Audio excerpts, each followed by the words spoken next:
Om Sahana Bhavatu Sahana Bhunaktu Saharyam Sarvahai Tejasvinavadhinastu Vidvishahai.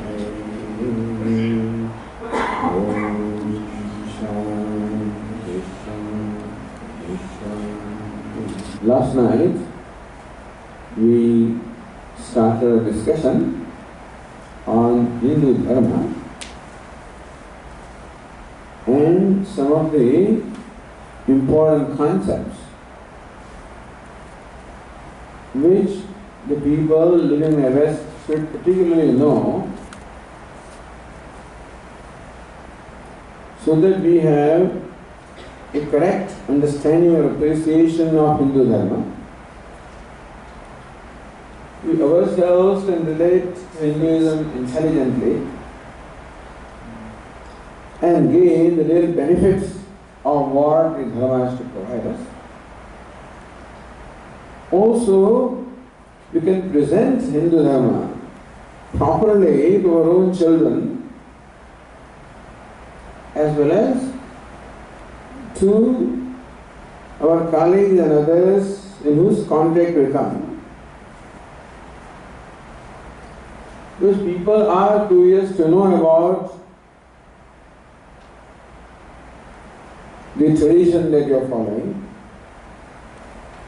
And more than that, lots of misconceptions also are prevalent about what Hindu Dharma is. And even we also may have some misconceptions because we have not had an opportunity to study Hindu Dharma in a proper or authentic manner. Whatever little we may have gathered from our parents, from the society, that's about all we know. And usually Hindus are not particularly interested about learning what Hinduism is. Therefore, we are not adequately informed or ill-informed. And therefore, we ourselves are not able to derive the benefits of the tradition in which we are born and raised.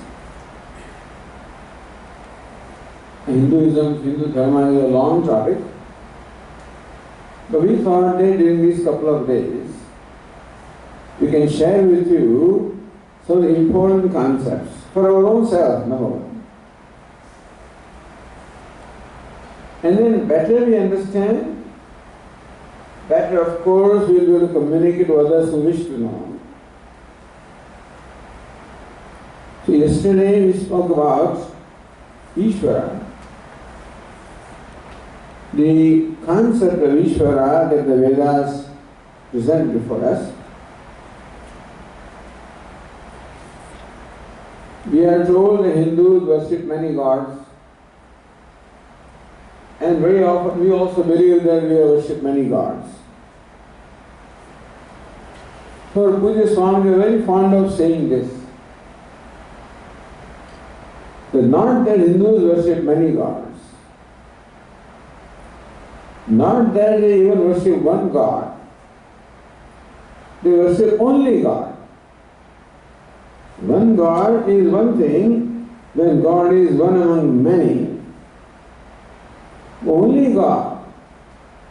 The vision of God or Ishvara the Vedas presents before us is what there is Ishvara.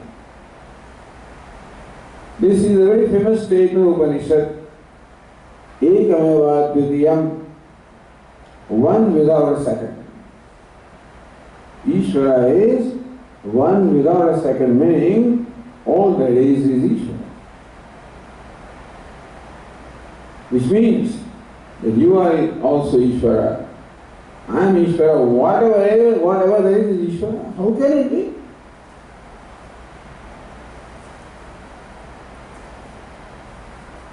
So again, a very insightful statement by our Swamiji about Ishvara. We don't need to have belief in Ishvara. We need to understand Ishvara. Question of belief comes when something is removed or paroksha away from us, removed or not an object of experience. If Ishvara was in heaven or someplace else, then whether Ishvara is or not and how it is would all be a matter of belief. So anything that we do not directly experience would be a matter of belief. But here Ishvara is not a matter of belief because what we experience is Ishvara. What we experience as the world, what we experience ourselves, or whatever we experience is Ishvara. How can it be? That's to be understood. Upanishads spend a lot of time in explaining how what is one Ishvara. It's called Brahman, sometimes called Atma, sometimes Sat, sometimes Chit, sometimes Ananda, Atma, Brahman, Chit, consciousness, Satyam, Jnanam, Anantam Brahma, truth, Jnanam, knowledge of consciousness, Anantam, infinite. And that's what is the manifestation of this Ishvara, including you and I. And therefore the famous statement, Tattvatirthashrama, you are Ishvara, or I am Brahmasmi, I am Ishvara, I am Brahma. So then the question is, how come we find ourselves worshipping many gods? We do not worship many gods, we worship many devatas. Each devata is nothing but same Ishvara. But we said yesterday that when we call him Brahma, Vishnu, Rudra, Shiva, Ganesha, Durga, Lakshmi, Saraswati, or Jagannath, Ayyappa, any number, any name we utter, all of these are nothing but one infinite Ishvara. We said yesterday they are all functional names of God. Ishvara or God is called Brahma when he performs the role of a creator. It's called Vishnu when he performs the role of sustainer. Rudra when he performs the role of destroyer, and so forth. Thus, these are not different gods or not altogether different devatas. But just as one woman can be called mother by somebody, daughter by somebody else, wife by somebody else, sister by another one, daughter-in-law by a third one, just one individual is called by many, because there are many perceptions about the same person. Somebody perceives her as mother, somebody perceives her as sister, as wife, and so forth. So each devata represents our perception of Ishvara. We perceive as father, as mother, as protector, as creator, as sustainer, and thus there are different names and forms. Because when the mother is mother, she dresses in a certain way and acts in a certain way. When she is daughter-in-law, then again she acts in a different way. When she is a madam and she is a boss in the place of work, she works, dresses one way and acts in a different way. When she is a devotee in a temple, again she dresses in one way and acts in it. So how, with different functions, there are different names as well as different forms, different dresses. And so also, one Ishvara performing different functions has got different names and forms and weapons. So different names and forms do not make different individuals, understand? One individual alone can be called by different names and have different forms depending upon what function that individual performs. And all devatas are all nothing but manifestation of same Ishvara. They say you have so many gods, you have one God. And we feel,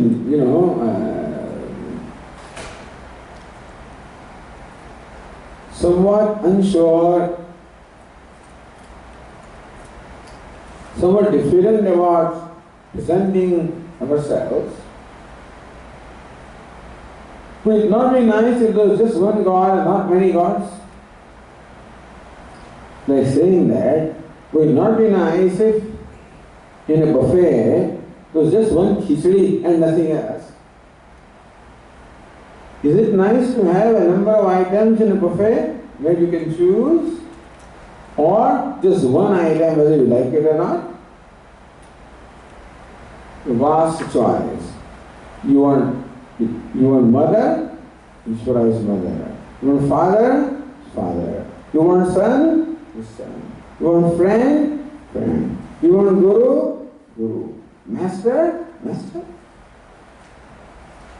And thus devotees can relate to Ishvara or God in their own individual way, depending upon their own emotional makeup and emotional being.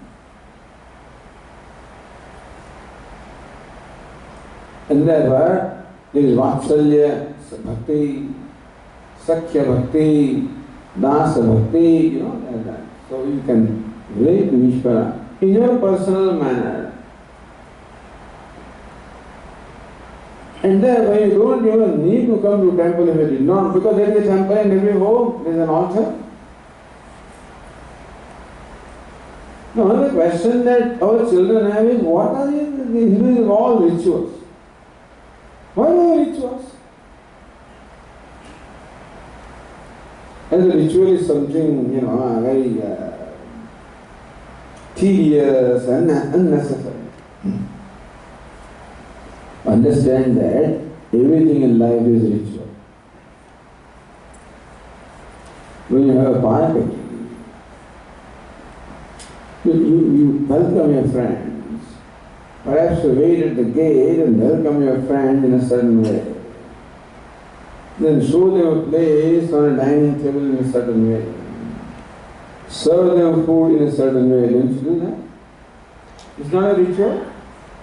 When you even make a cup of tea, is it not a ritual? That you should make it in a certain way for having good tea, otherwise you don't, what you get you don't know. Understand that everything in life is a ritual. When something is done systematically and properly and carefully, then you can call it. Because there is a process of doing everything. There is a way of doing everything, a method of doing everything, and that can be called ritual. So you have no problem when I travel and when you travel. The big ritual, you go to the airport, go to the counter, check in a little kiosk and get your boarding pass. Some other place, you get your baggage check, drop the baggage, go to the security, and all that. Is it not a ritual? You tell me, is there any aspect of life that is not ritual? It is. So why do we have this problem? That when it comes to worshipping Ishvara, why do we not want, what's the problem with ritual? Maybe that one of our problems is that our priests are very well trained in a certain way, but not trained in a different way. Because the tasks of worshipping was performed by one class of people, and task of education was performed by a different class of people. In Christianity, a priest performs the rituals as well as teaches, Whereas here, priests doing specific jobs of worshipping, and where Swamis and Gurus and teachers teaching. But now in the West, I think we need that our priests have to be more all-rounder. The priest not only should be able to perform the ritual, but explain what's going on. I guess people always won't understand what is going on. And also because it's all going on in Sanskrit language. There was a time in the church when they were doing all rituals in, I think, Latin and stuff like that. And they all changed it to all English. This is between you and me, but maybe we have to develop also a way of performing our, otherwise we can do all this kind of stuff, Of translating. We did in some of our texts, we have brought out a number of books of Deva Pujanam, the 16 step puja, etc. So we brought out one booklet for Shiva Pujan, where every Sanskrit verse was translated in equivalent Gujarati verse. Alright, perform puja in Gujarati. You recite verse, you understand what you are reciting. Maybe you will make this ritual more understandable and intelligent to the audience, which is what the present day audience requires. When we were growing up, we did not think it necessary to understand what they were doing, and we were quite alright. I guess as we were growing up, we never asked why and what is what. And I guess we just simply accepted what we were told and what the parents told us to do, we did it. But the present generation, we want to know why and what's going on. Even we also should have that curiosity, but we never bother to understand these things. We can always explore and find out what they are doing. What the priest doing at the he recited 108 names of Vedanta. If you hear those names, it's very inspiring. Sing the glories of the Lord and 108 glories of the Lord. These are very beautiful if you understand what it is. So maybe, and also understand, the rituals do not have to be as elaborate as they are always there. There is a षोडशोपचार puja, meaning that the puja worship can be performed in 16 steps. But Panchopachara puja can be also done in 5 steps. And then 64 upachara also can be there. You can make it as elaborate as you want.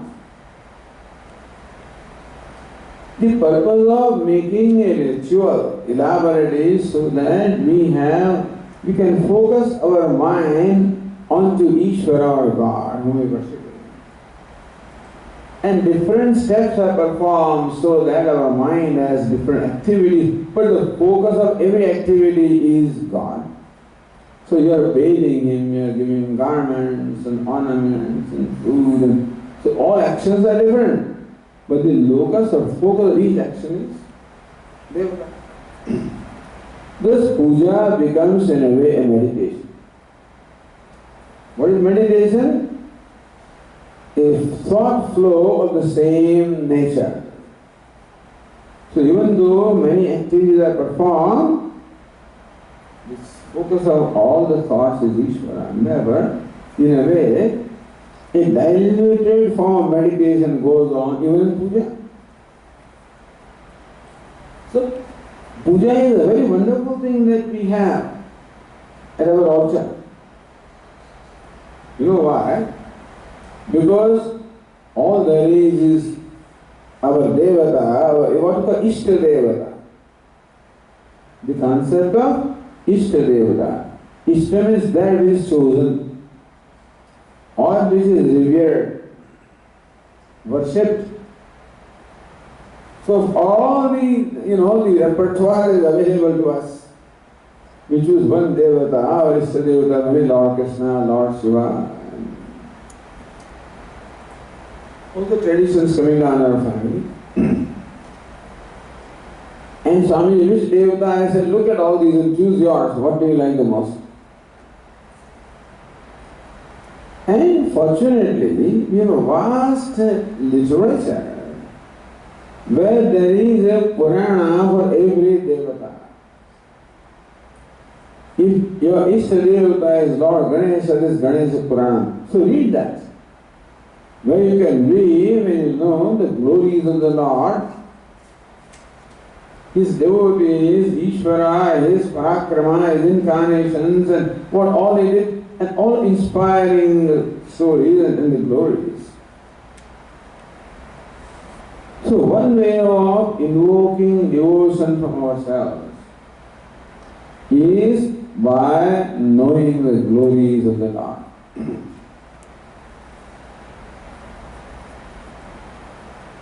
So therefore, this Mahatmya means the glories. Mahatmya Jnana Purvastu. Sudrudo Sarvato Dikaha Sneha Bhakti Ripikshata Daya Muktir Nasanyata. Your devotion is there are many ways of describing it. One way of describing is Sneha, affection for the Lord is bhakti. What kind of affection? Sudruva, a firm affection or love. Sarvato Dikaha, and more than you are anywhere else, you may love other things, but then the greatest love is for the Lord, and the firm love, it does not get shaken. You know, we have, when we relate to our Ishta-devata like Krishna, Rama, Shiva, a personal relationship is established. And then we have dialogue with Him. And we pray to Him. And sometimes He seems to answer our prayers. Sometimes He does not seem to answer the prayers. We get upset also. We quarrel with Him also. We get upset also. We start blaming also.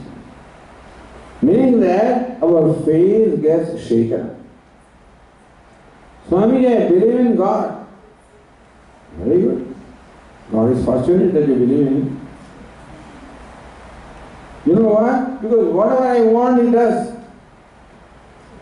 I mean, as long as God is your servant, so long you believe in Him. And if tomorrow He refuses to do what you want, then you will throw Him out? No. Sudruva. A firm faith, a trust that Ishvara is my well-wisher. Sudam Sarvabhutanam, Lord Krishna says, I'm the well-wisher of everybody. Sharanam Surat, I'm the refuge of everybody, the well-wisher of everybody.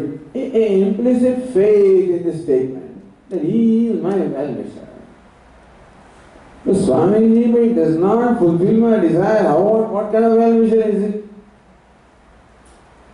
If Ishvara is my well-wisher, then how come in spite of worshipping for so many years, He doesn't do this, that and that for me? But if you have trust in Him, then we know that even when He does not do something for us, it must be for our benefits. It's not that when everything is done that we want, that it is right, because what we want may not be good for us. You know, they used to tell me, Swami, what you like is no good for you. You like pizza, no good for you. Like tacos, no good for you. You like samosa, no, what you like it. Sometimes what we like may not be good for us. And then we leave up to His judgment. So this kind of sneha or unswerving devotion comes. Of course, it's not comes in one day. Mahatma Jnana Purvastu. When we listen to the Mahatma or glories of the Lord. And thus for every Devata, there are Puranas where elaborately the glories of that Devata are described. If you want to discover the devotion of Lord Krishna, listen to Bhagavad Purana. Discover the Lord, Bhakti for Lord Narayana, Hari Vamsha is there, Vishnu Purana is there, the Purana for every Devata. And you establish a relationship with Ishvara, your own personal relationship, where he is either your father, your mother, your master, even your child. And when you are at the altar of worship, the benefit is that all there is you and your Ishtadeva. And fortunately, all our devatas are smiling. We don't have the devata, we don't celebrate death, we always celebrate birth. Nobody knows how Lord Rama died, how Krishna died, and nobody cares for that. How they were born, always celebrate birth. And so you find that all devatas are always smiling.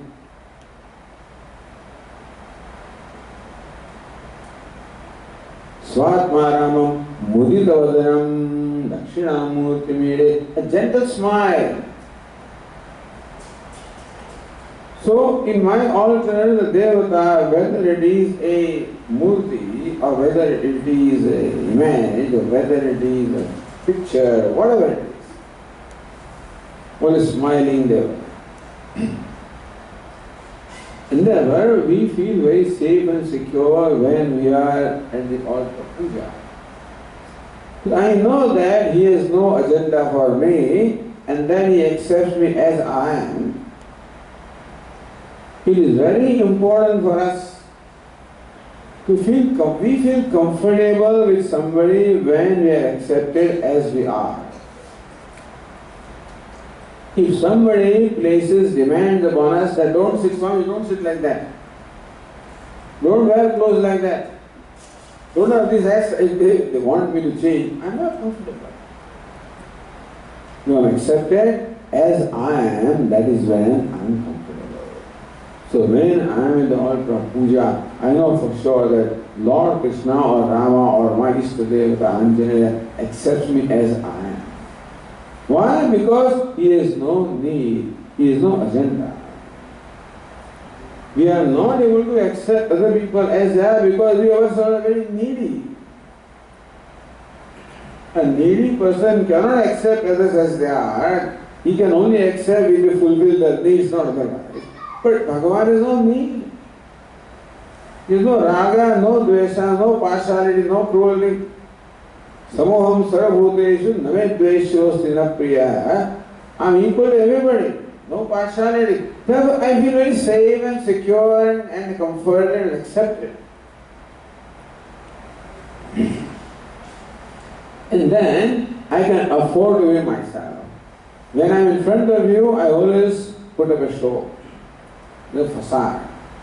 I always dress in a certain way, talk in a certain way, come out in a certain way, so that you will respect me, you will accept me, you will like me, you will approve of me, because your acceptance is so important to me.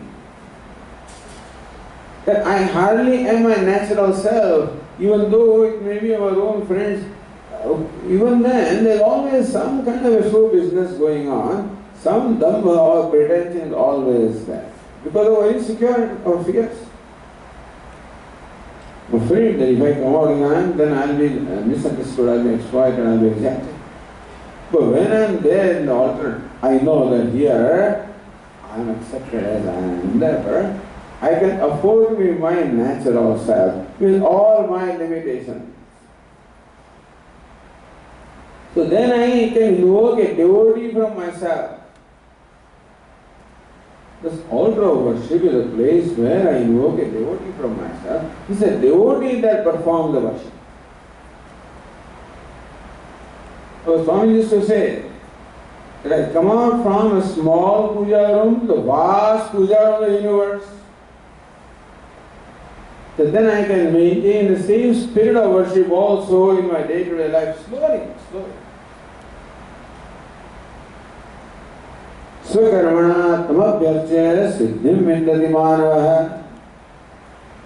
Lord Krishna says, worshipping Ishvara with all your day-to-day activities, you attain perfection.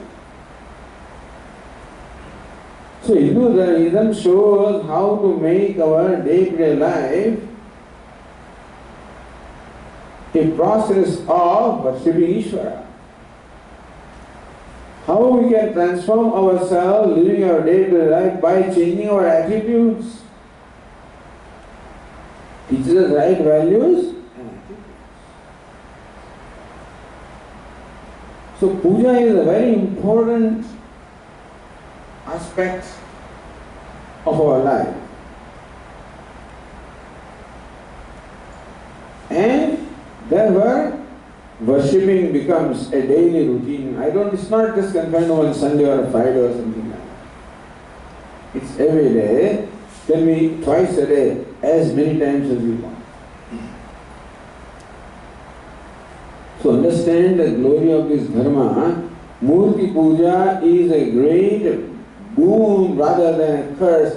People ridicule us because you are worshipping murtis.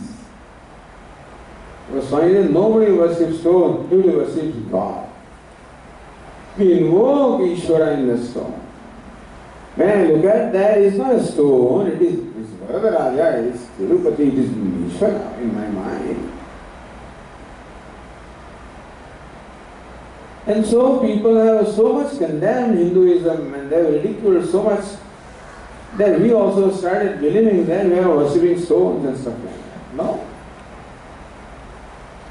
And so yesterday in one of the answers I said also that a special ceremony called consecration of prana pratishtha is performed in every temple where we infuse prana or life into the devata, into the murti, and it becomes life.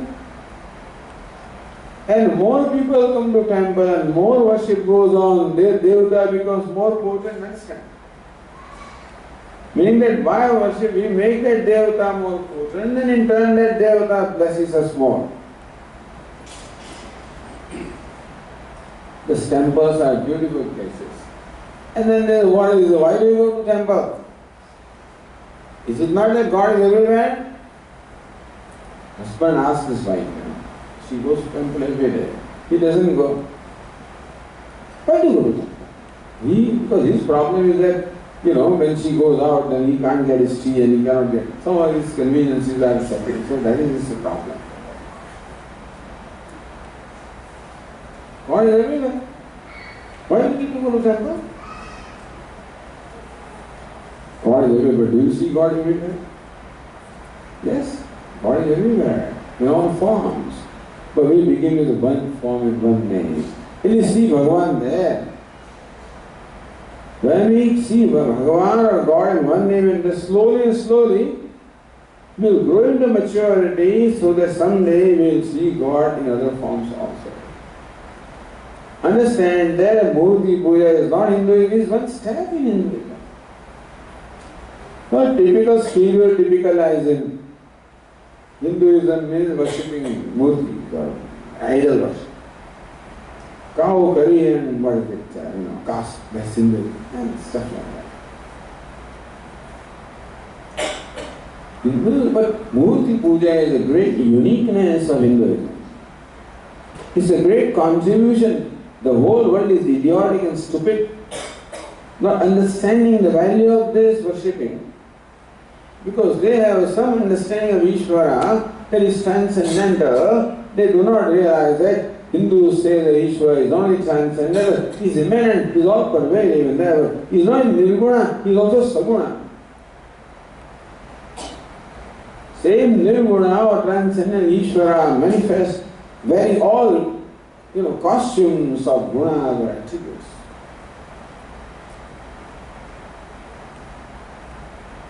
I don't know how they worship a transcendental God, I do not know.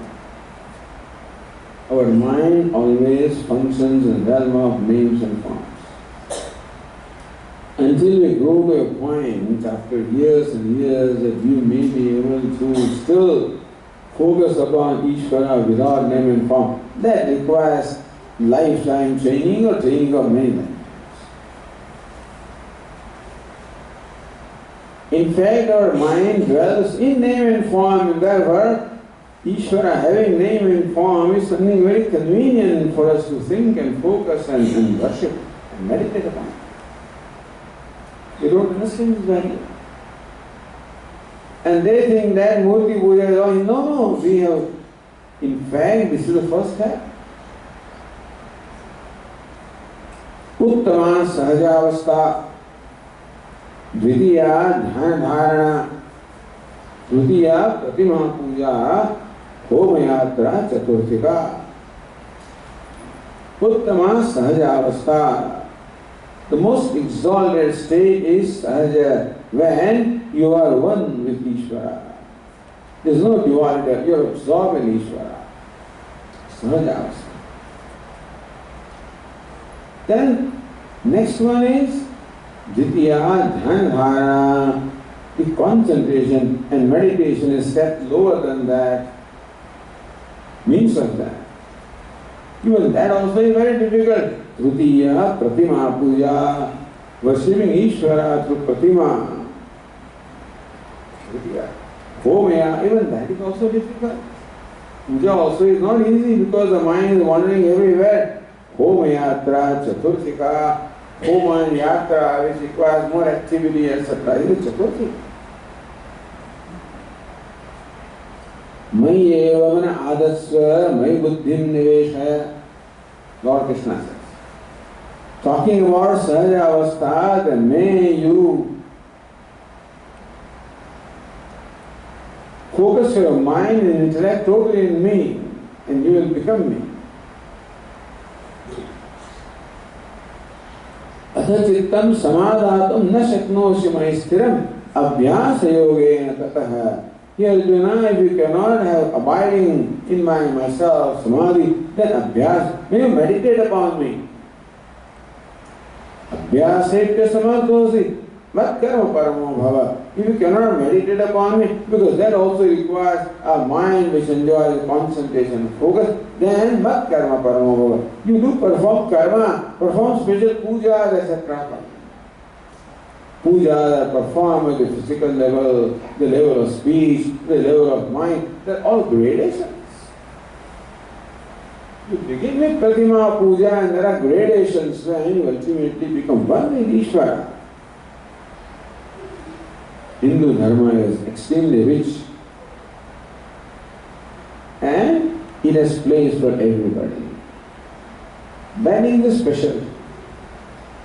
The Purushartha, Dharma, Artha, Kama, Moksha. We realize that everybody cannot be a Moksha Purushartha. That is highest. Start with Kama, Artha, Dharma, Moksha. We know that everybody cannot be in the same state. Brahmacharya, Gೃಹস্থ, Vanprastha, Sannyasa. They are not all equal. Brahmana, Kshatriya, Vaishya, Shudra. Recognizing the existing diversity in creation. It is not that Hindus or Vedas created caste. Caste exists in the creation. And they recognize that and then organize it. So how to organize your life according to 4 stages? How to organize the pursuit according to 4 Purusharthas? How to organize the society according to 4 castes? It is recognizing the obtaining diversity and organizing and helping everybody to begin from where you are so that you can grow into perfection. You begin where we are. Just because a person is Shudra does not mean that he remains Shudra for the whole lifetime. In karma he can remain Shudra, but then in spirit he can become Brahmana also. We never gave great importance to karma, we only gave importance to attitude to the spirit. Therefore, whether it is a Brahmana or a Shudra, doesn't matter what they do, because there is no competition, non-competitive society. Where it is not based on competition, not based on artha kama, based on dharma, and therefore, everyone is happily performing dharma, the duty. And important is not what I do, but the attitude with which I do. And if I perform my task that is assigned to me with the attitude of beauty or offering, then I am a Brahmana. Swakarmana tamabhyarchya siddhim indatimanavaha. Whatever karma, the duty you have according to your station of life, samabhyarcha, perform their duty, perform their task in the spirit of worship of Ishvara or offering to Ishvara. So you become perfect. Meaning that everybody has the potential of becoming perfect. But unfortunately, it is convenient for others to only emphasize the form and not the spirit, and then condemn that, look, you have condemned this is Shudra, and this is a Vaishya, and this is this, and no choice. But in that arrangement or system, it is not what you do that is important. Because one did not feel superior or inferior on account of what we do, it is established by the spirit with which we do. The spirit is called dharma or the duty, which is where we again come to this Hindu dharma. The concept of duty, a wonderful concept. Again, a unique contribution of Vedanta. Because the idea of duty arises from the idea of gratitude, the value of gratitude. So different traditions emphasize different values. Vedas emphasize the value of gratitude. For what? They draw our attention to the scheme of things, that is the universe, and show us what is the spirit. According to it, the whole universe is functioning. The whole universe, number one, is looked upon as one organic whole. It is not matter. It is not something to be exploited. It is not something, according to other people, the animals don't have a soul, therefore you can eat them, you can do what. The whole universe is given to you for enjoyment and exploitation. No.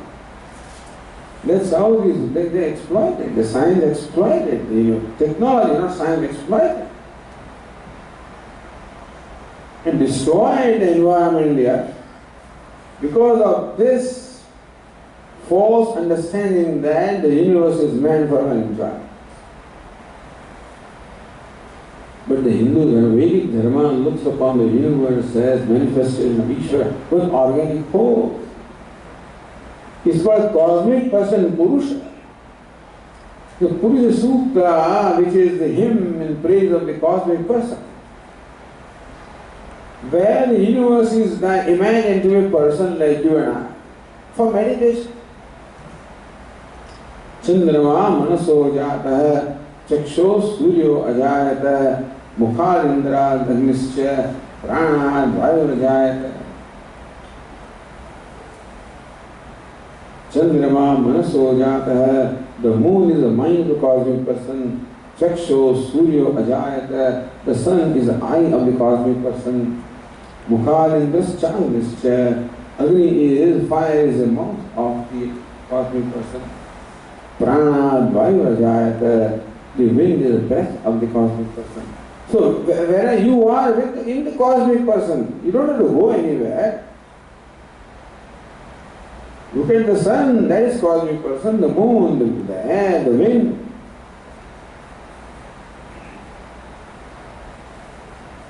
Shishno dev samvartata padvyam bhumi dishashrotra tatha lokagum akalpayan.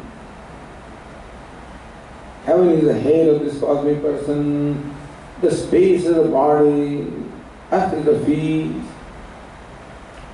directions are the ears. You can meditate upon the manifest Ishvara.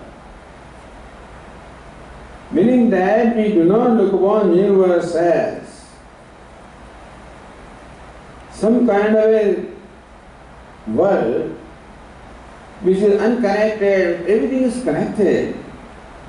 There is the principle of connection and interdependence. That's what the Vedas tell us. That everything is connected to everything else. Newton may have discovered that everything is connected by the force of gravity. But that's a gross connection. There are much subtler connections. We are all connected at the level of morality and more further than that, at the level of consciousness. So Lord Krishna says, Mattah paratram nanyat kinchidas maisara vidam protam sutre maniganaiva.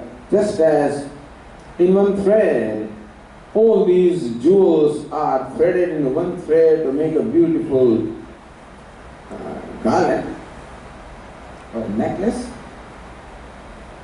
So also Lord Krishna and the thread in the whole universe is woven into me or threaded into me. So one spirit runs through the whole. Just as my body also is an assembly of diverse organs and limbs, and one self of the spirit runs through that, so also the universe is a cosmic whole consisting of many organs and parts through which one spirit runs. Thus there is unity in diversity. That just as in my body every limb is connected to every other limb, dependent upon that, so also the interdependence, the interconnection. That each one requires the whole universe for it to be what it is. So the relationship of helping and being helped, that every aspect of the universe helps the rest of the universe, and in turn that aspect helps the universe. This is all recognized thousands of years ago. If scientists knew this, Einstein knew, they would have reached God, but science would not accept this, that this is all superstition, this is all speculation. Our own people call it speculation. What do you mean speculation? What is speculation? This is for you to see. It is called darshan. It's a vision, not speculation. For us, the whole universe, therefore we realize that I am the recipient of the favor of the entire universe. The sun has an important role in my life, that it helps me see, he resides in my eyes.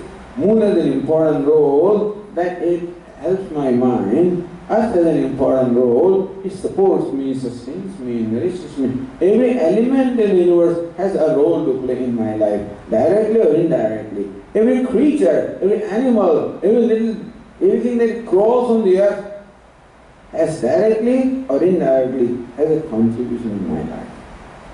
Recognize,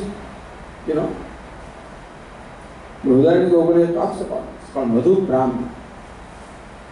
Iyam prithvi sarvesham bhutanam madhu. Asya prithvi sarve bhutani madhu. All the beings are the essence of the prithvi, and prithvi is the essence of all. This is understood, but then shows all these interconnections. When we realize that, we really are so fortunate and blessed. Whole universe, in fact, functions for my sake. And then when I recognize that all the favor that is done to me constantly, then there arises a sense of gratitude. When we grow up and realize what all our mother did for us, what our father did for us, when we're children we don't realize that. But when we grow up and realize, then a sense of gratitude arises in us. Wow! And how can I return that favor? The gratitude enables me, creates in me a spirit of returning the favor. Thus an action performed with a spirit of gratitude and a spirit of returning favor is called duty. Duty is not something obligated or something forced upon me. What's my duty? What can I do? This is how we think duty is. No. Duty towards my parents is not something that I'm forced to do. It is recognition of what they have done for me. And when I perform the duty, there is no expectation of any reward, because it is a return for the reward that I already received before. So I borrow $1,000 from you with the condition that every month I will return $100. Then I give $100. Then I ask, what are you going to give back? But I am returning what you already given me. Because what is dharma? One of the meanings of the word dharma is duty. What is the right thing to do? What is proper for me to do in a given situation? And I play a variety of roles, and how to play the role correctly. Just as in a drama, the actors play the role according to the script, so also there is script in our life. That is also called dharma. And thus, conducting myself in keeping with the script, which is in keeping the reality of the life. So that's why intelligent living, when my living is in harmony with the reality of life. When I live a life in keeping the reality, then there is harmony within and without, then there is happiness. Understand that happiness is a state of mind which is when the mind is in harmony. Happiness has nothing to do with what is outside of me. Happiness is all to do with what I am, not what I have. What is around me may contribute in terms of comfort, not in terms of happiness. Happiness comes when I have a sense of satisfaction. And I have that when I perform my duty, when I have the privilege of returning the favor. I have a satisfaction that I can do something. That's what creates happiness. So dharma is an immediate means of happiness.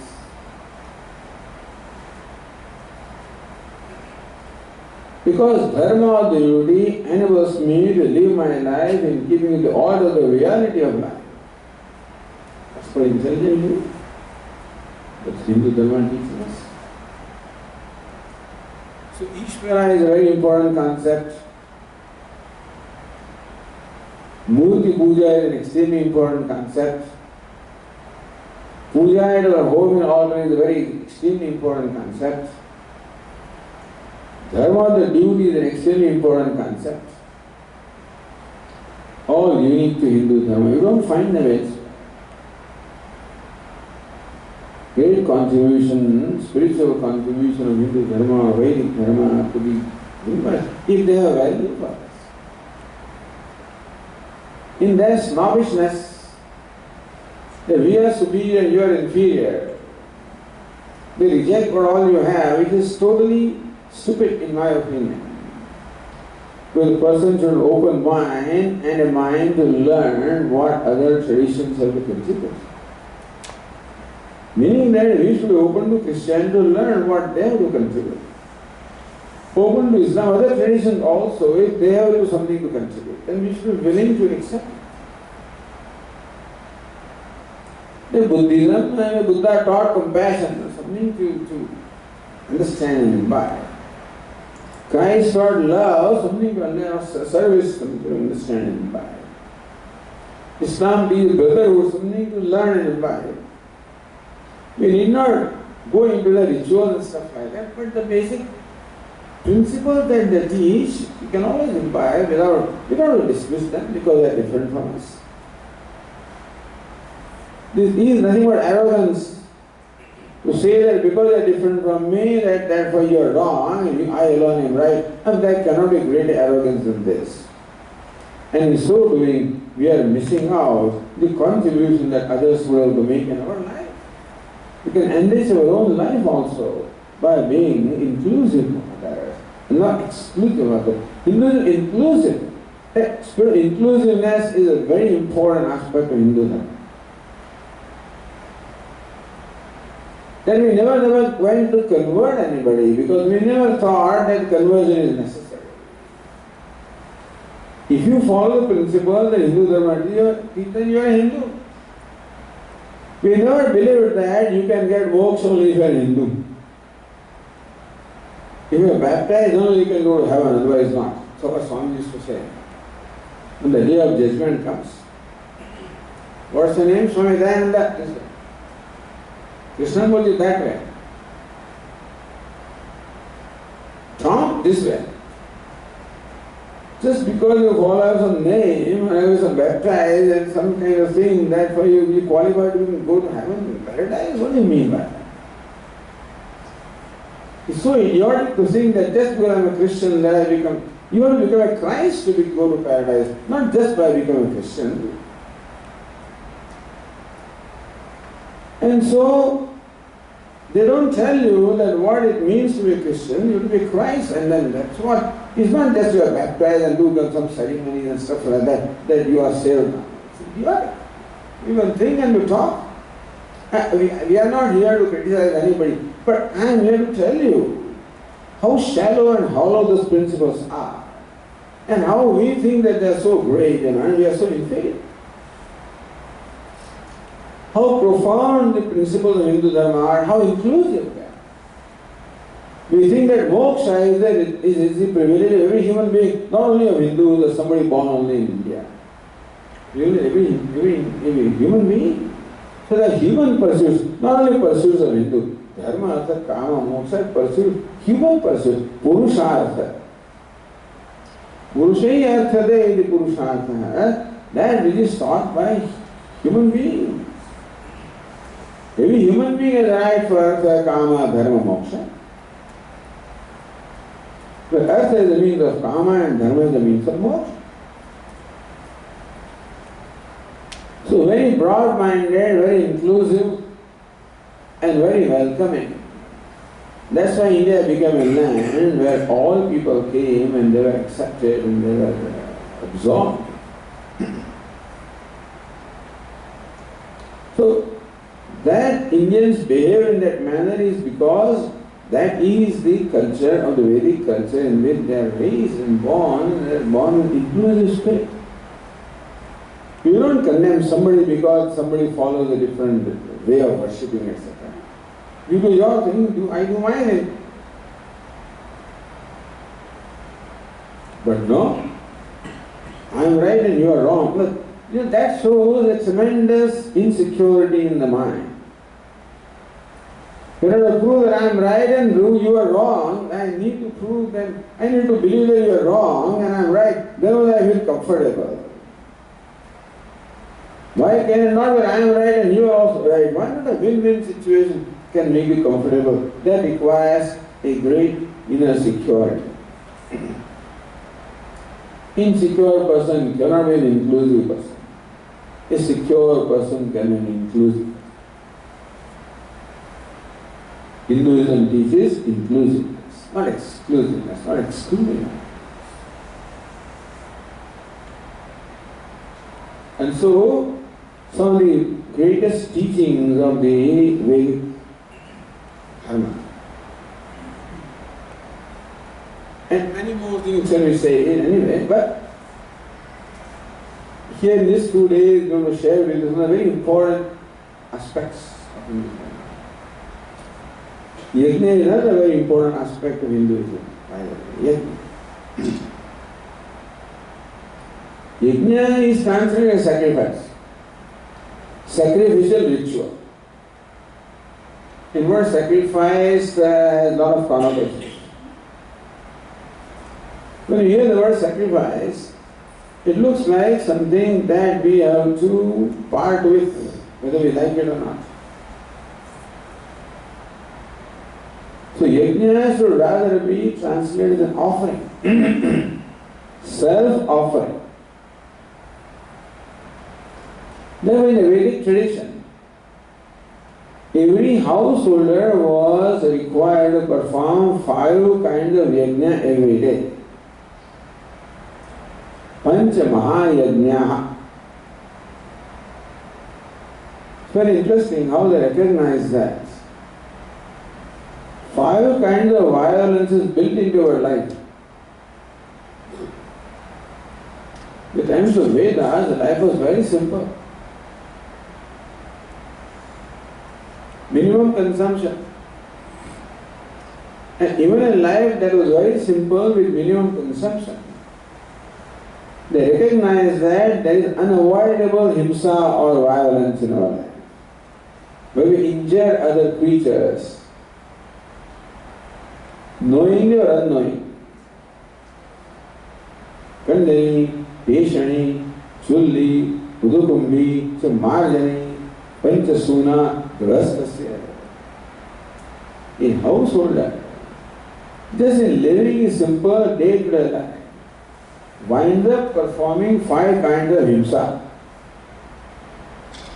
Kandani, Peshani, Kandani pounding, Peshani grinding, Chulli cooking, Marjani sweeping, Udukumbi, drawing water and storing water, all these are the actions that people require in simple life, isn't it? Each one of them involves violence of some insects or some creatures. So that there must be what we call a prayaschitta, or act of atonement of this violence and endeavor. These fivefold yajnas were prescribed for every householder to compensate for the inadvertent violence that they perform. Or a yajna is an act of duty or act of offering myself in return for the favor that I am already receiving. So we receive favor from 5 kinds of living beings in the universe. We believe that there is a realm called heaven or Swarga where devatas reside. Or if we do not believe in heaven or devatas, then there are very evident devatas like the forces of nature, elements of nature. They are called devatas. So earth and water and fire and air and space and sun and moon and all are devatas who directly contribute in our life. So we are running.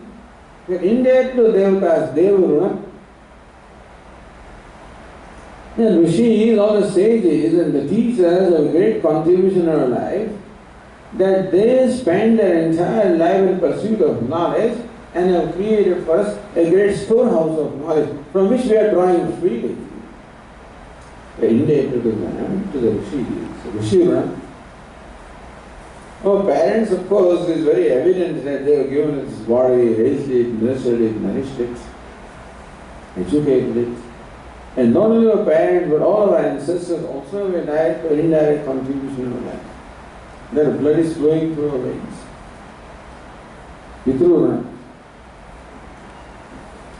Then other members of society also contribute.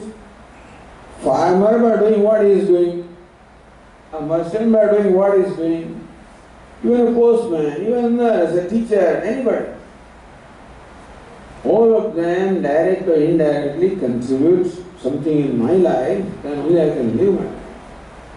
I mean, to all other human beings and rest of the nature, consider animals, trees, plants, even insects, all of them directly or indirectly contribute to my life. I mean, to them, Bhuta Yajna. So, no Yajna, meaning returning the favor to all the human beings, and Bhuta Yajna, making an offering to all the creatures by way of returning favor that is done by them. So 5-fold offerings. Yajna Shishta Sinasanta Muchante Sarvakilvishayi Bhunjate Dhagam Papa Ye Pasantyatmakarana. Lord Krishna says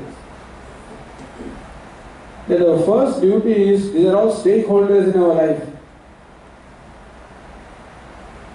And their first thing is, whatever is that we get, their share should be first. After taking out their fair share, then whatever remains, from that alone, that's what we partake and not more. Yajna Shishta Shina.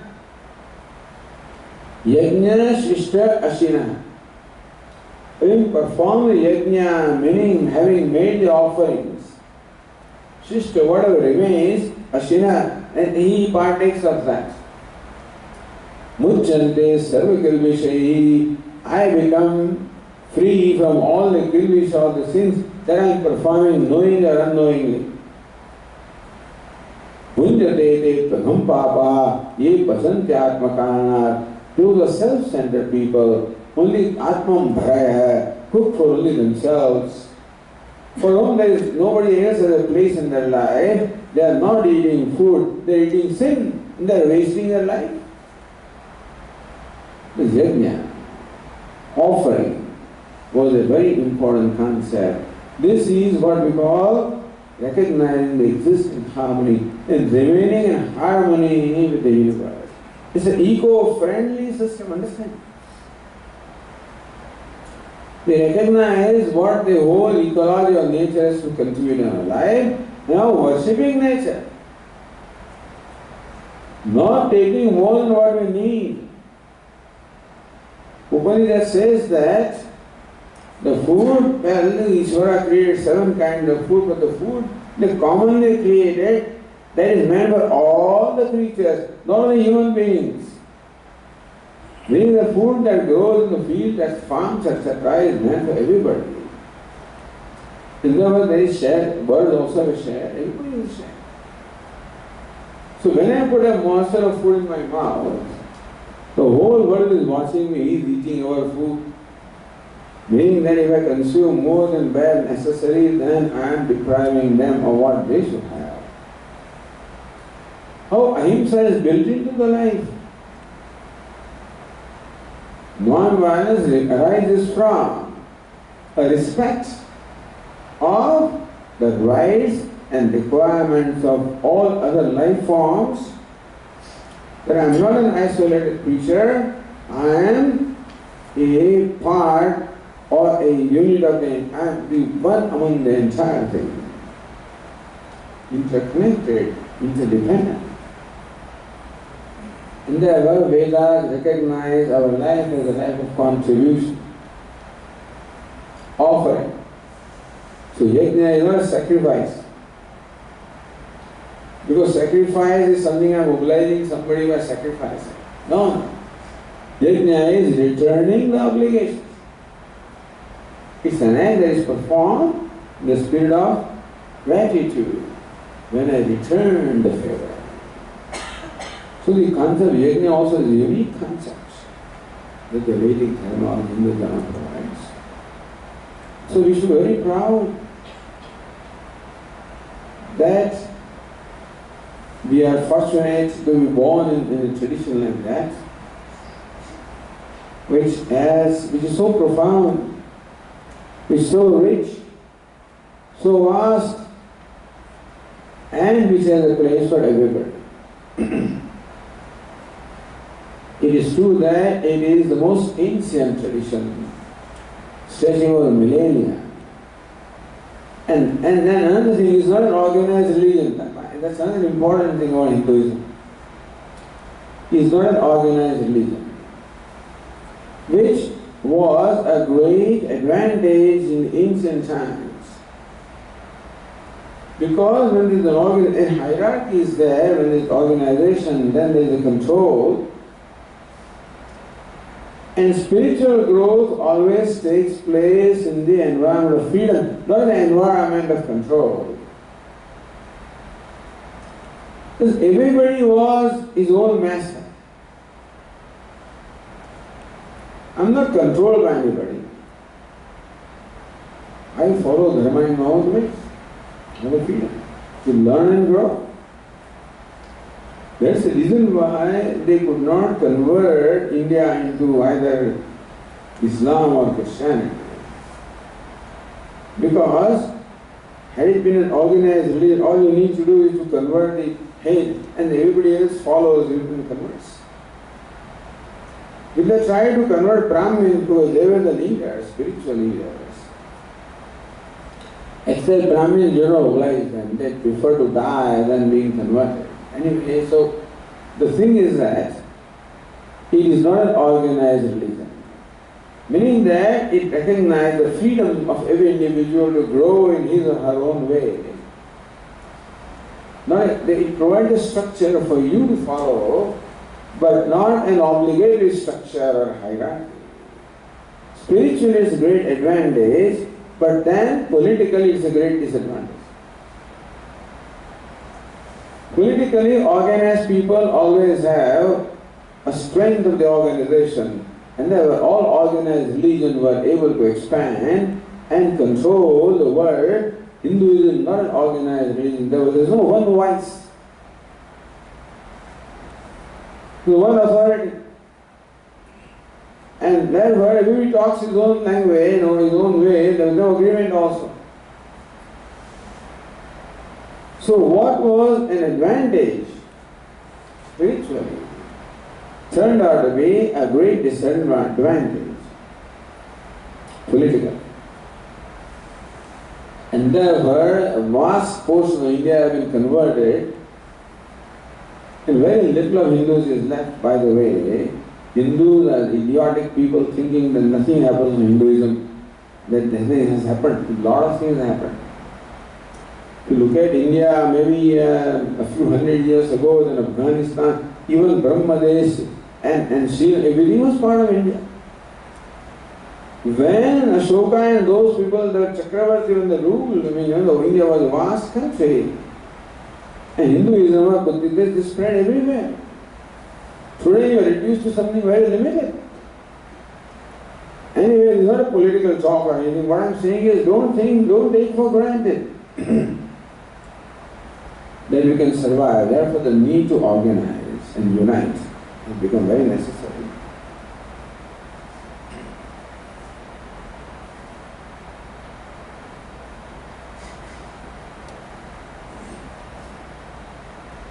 Therefore, Swamiji, Puja Swamiji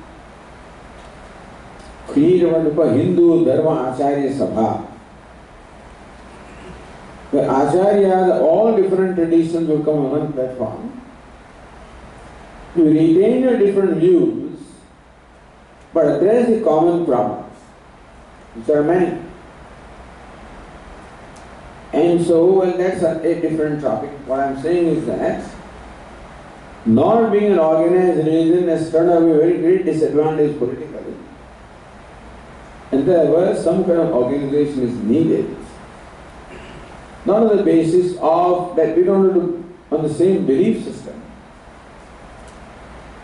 On the system of the need that Hindu Dharma to survive. Also, basic need is there and basic issues are there. That's how Vishwa Hindu Parishad was formed for that purpose. Anyway, the thing is that, so this not being organized, which is spiritually a great advantage, has become a great disadvantage politically for Hindu Dharma. And therefore, it is in a great danger in terms of being overwhelmed or overrun by forces who are committed to do that. That also we should know.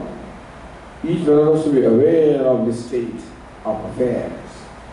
And we should make other people also aware and participate in the, there are people, and in this community we have Dr. Sane or our Vishal, Agrawal and others, who are doing great work to educate the community, make them aware of the situation and problems also, and how we all have to participate. So we should not just remain indifferent witnesses or uninvolved and uninterested people. We should educate ourselves, learn this great tradition, at least basics of them, be proud of them, not for no reason at all, but because we understand how profound, how great this tradition is, then you will become proud. Now, how shallow other things are compared to this. And of course, again, karma and law of karma and all of these also are very great contributions of this. That there is prospers and live was a great thing. Law of karma, that shows continuity of life. That explains the diversity of the universe, and that explains many of the things, resolves a lot of things in our life. So we should learn, and we should appreciate, we should live, and we should educate others also. That becomes our duty at this time. So with that I conclude my presentation. And before we disperse to the next thing, if there are any quick questions, you are welcome to ask. Namaskaram, Swamiji. This question is from yesterday's session.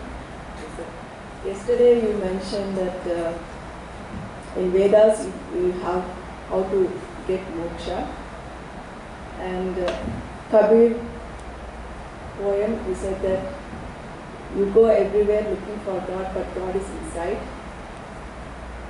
And also you mentioned an example about a fish in the water and thirsty, but it doesn't know that it's already there. So what is the solution you get for me if I want to have a moksha in the quickest and possible way? Because it's been so old right now, I can't go through all those Vedas and all that stuff. So can you please do something to... Right? Well, at least we should study Bhagavad Gita if nothing else. Yeah. Anyway, let us say Bhagavad Gita first teaches how to live life, called Karma Yoga. So in our day-to-day life, as we interact with the world for performing different duties and actions, we try to imbibe the spirit of being a contributor. I should look upon myself as a very privileged and fortunate person to possess and have what I have. And how I can make every interaction as an act of contribution, that's called yoga. Karma yoga means karma or action, any action performed with the spirit of yoga or spirit of worship of Ishvara or contribution. So to become a contributor is the first step. And that is conducive for inner purification, because the greatest impurity that we have is self-centeredness. It is true that Ishvara is I, myself. But unfortunately, we are all born ignorant of that fact that limitlessness is my nature. So we look upon us as limited, needy beings, insecure, and thereby need to protect myself. They were self-centered. And therefore my general attitude is, I always have an agenda as to how to use others for my advantage. This is an attitude arising from ignorance. And so attitude of how I can not self-centered, other-centered life. So we make that. That's a very important aspect of moksha. Because at every step that I perform an act of offering, I discover freedom. Moksha means freedom. So we have to live a life which is conducive to freedom. So when there is a life of service, of paropakara, helping others, we experience freedom. And so this is one aspect of spiritual life. Secondly, we should have worship of Ishvara in our life. Puja, japa, kirtanam, shravanam, kirtanam, smaranam. Listen to the glories of our Lord, sing them, remember them, worship them. So worship is an important aspect of our life. Karma yoga, bhakti is, and then study of, if not big scriptures, and Bhagavad Gita. This is what we should imbibe in our life, to make our life a process of leading towards moksha. Swamiji, question about rituals and chanting. What is the importance of those in life? The rituals and chant. We should ask, what is the importance of devotion to Ishvara? What is the importance of bhakti or expressing our devotion to Ishvara? What is the importance of that? It's very important. So there should be worship in our life. Now rituals provide the structure of worship. And you have a choice. Again, Hinduism is very broad-minded.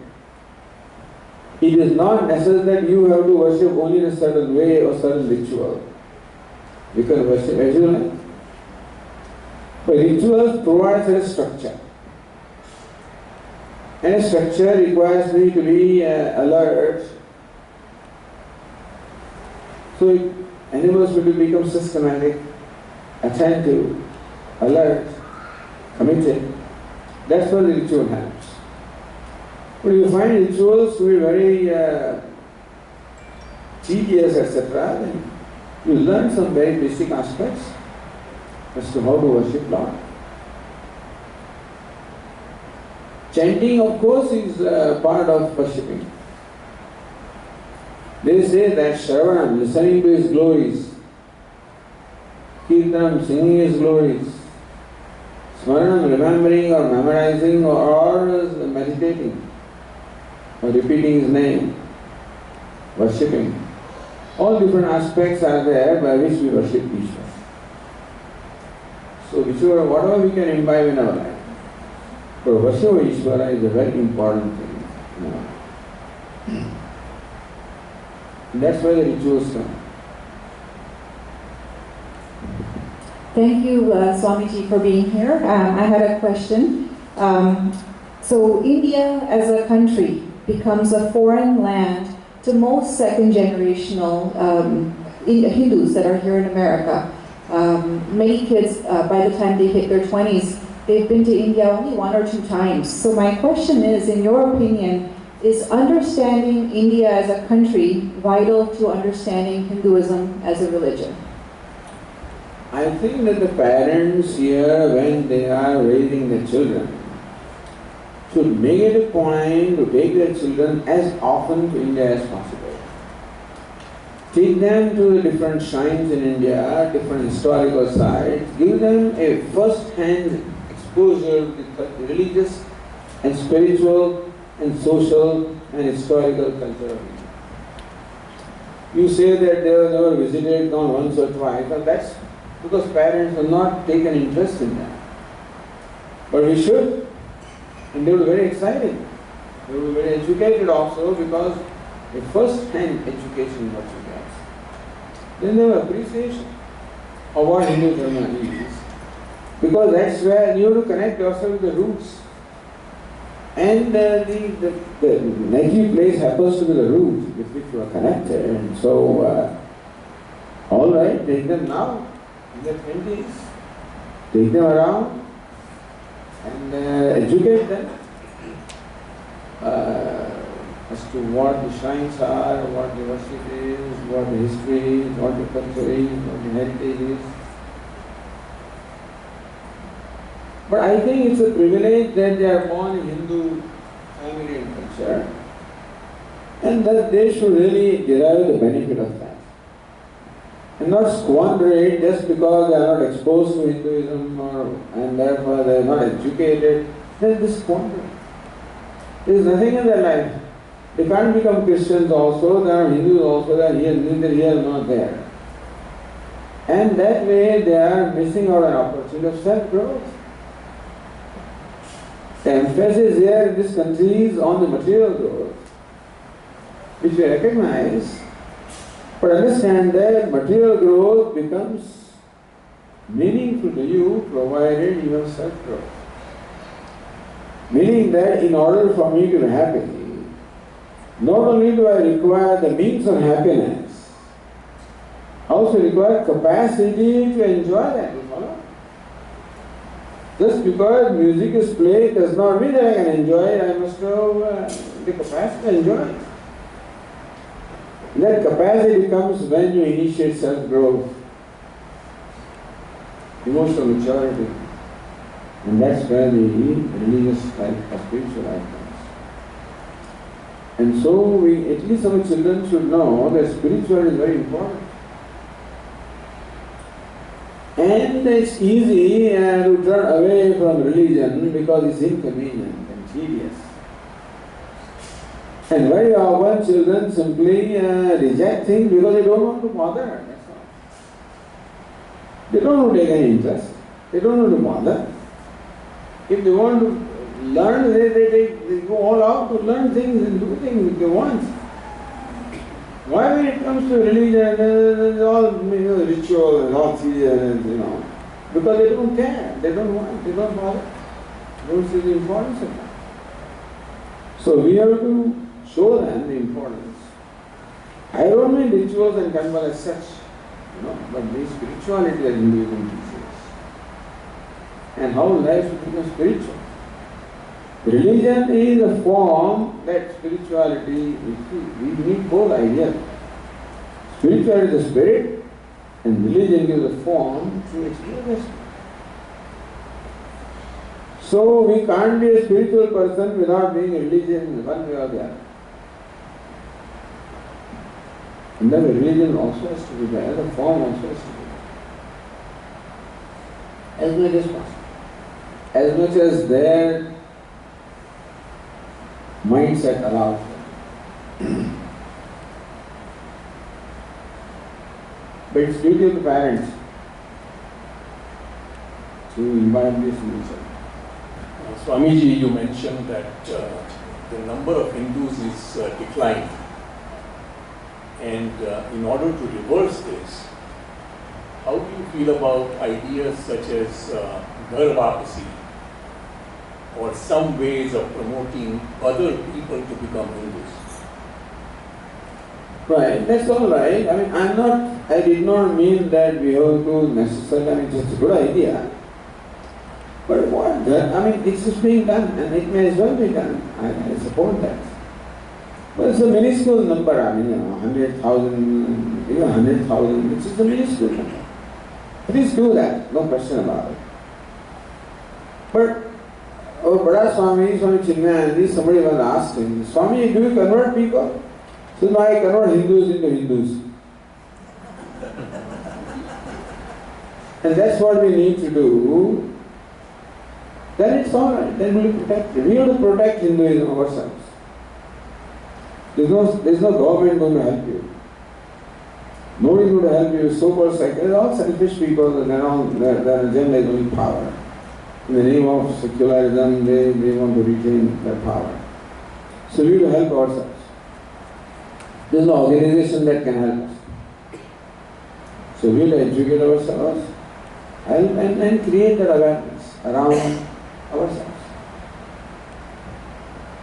So let us say that we can retain what we have, that itself will be great. Yeah? So we are seeing a lot of interracial, interfaith marriages, and typically if the other spouse is a Christian or a Muslim, they require some kind of a conversion or at least a formal declaration to have a church wedding, and especially if you want to have a nikah. Whereas our temples here are very squeamish about that, and I have felt, and in my own family there are many interfaith marriages, and our temples have refused to even ask the other spouse if they would like to opt for Hinduism, if not for themselves, at least for their children.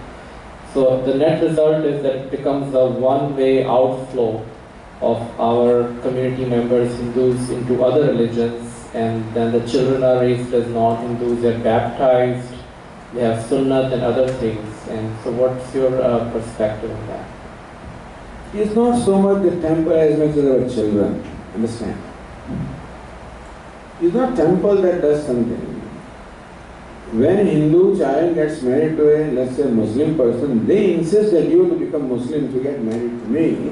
Why not our child insist that you have to become Hindu to marry to me? We don't have that pride. We have no commitment. We don't care. Well, they care. Rightly or wrongly. So it's not temples. Our own people who have no value for being Hindu. And they don't think as to what will happen after the interracial marriage. What will happen to children? Is there later on conflict arises? Somebody wants to, he wants them to go to, church, and then the mother wants to go, and then conflicts happen later on. There is no understanding at that time, because all that matters is some kind of a infatuation. That's what decides the marriage. And I should, that may be too broad a statement on my part, but then, not that it should not take place, but there should be a very mature understanding on the part of both, and both should have mutual respect for each other's tradition, and give the freedom to follow the tradition. But children will be very difficult. Which tradition will they go? So I know that one of our own, girls got married to a Jewish person, and therefore it's quite religious, and so you have to go to, what do you call it? Synagogue. And the child said, how many things do you do? I go here, and I don't have any shloka, and things like that, so, but usually those people are pretty committed to their system. Whatever they know about it is a different thing. But there is the pride that I am a Jew, or I am a Muslim, or I am a Christian. No pride that I am a Hindu. In fact, we are always apologizing. Always apologizing about our tradition, and we want to prove ourselves to others, and that no, we are also like you. Why? The Hinduism also is like everybody else. Why do you have to say that? No, we don't worship idols, we worship God. Well, you worship idols. I say that, we worship idols. We are Murti Pujakas. Why do you have to say no? Because they are calling you idolaters, and then they dismiss. Let them dismiss. And we don't need their approval. Why should Jewish and Christians have accept us? I don't care what you think about me, how you brand me. I'm very proud of what I'm doing, and I know what I'm doing. You don't know what we are doing, you know, understanding. So you just want to brand out of your snobbishness or arrogance. Why do you have to like others? But we are apologetic. We should be like, no, we are also like you only. Hinduism also is like everybody else. What do you mean everybody? It's not like everybody else. It is unique. And nobody is like Hinduism, because the kind of, the religious and spiritual richness and versatility we have, nobody has.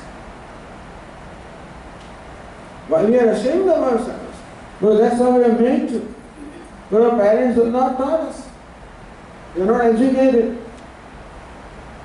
And so we believe whatever we are told by other people. And we think that's how we are.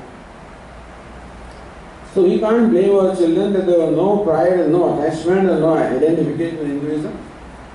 So they don't mind becoming Muslim or Christian. Then what can you say? What can the temples do? Temple cannot go and say that, hey, I want to perform it. They are willing to perform all rituals. If they come here, then temples perform all Hindu rituals, whether the spouse is Muslim or Christian. They do. Is it not so? Yeah. So they will come. How can we go there?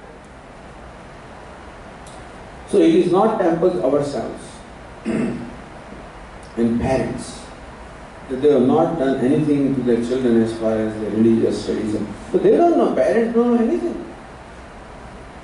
So I know that they are all 25. They are all building temples. For our children, we want to build. What about you? Our children need this. What do you need? Don't you need anything or what? And so we are all knowing. We don't need anything. Our children need. So much of wrong, the air, snobbishness, ignorance. That's why Hindu community, I'm sorry to say all of this, I'm very critical, but this is what I find. And it's a very sad state of affairs. So I congratulate you people for what all you are doing. And please continue to do that.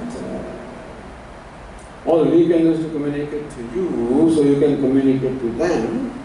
That's our job, and we communicate as much as we can. But ultimately it has to go through and through and through. So everybody has to become a mission. Shouldn't use the word missionary, but we have to do that. Or it is learning what we are, developing a pride, and then proudly telling what we are. Swamiji, thank you so much. It was extremely beautiful. I agreed with everything you said. I'm not a very knowledgeable person. I've read some total of one book. So that doesn't make you an expert. So it's nice to have confirmation for somebody like you. So on a happy note, I have been in interfaith marriage for 45 years. Mm-hmm. My wife is Catholic, and she has a very skeptical view of organized religion. Mm-hmm. And so I have a couple of kids, and like young people, they are not following anything. Mm. But they have been exposed to both Hinduism and Catholicism, Sunday schools. And I think I'm quite convinced that whenever they find a necessity to become the spiritual or religious, they'll take Hinduism. No question. No, I can bet on it. Because they will see how limited the other view is, right? And how open Hinduism is. So I think that's, at least to me, is good news. Very good, very good. Congratulations.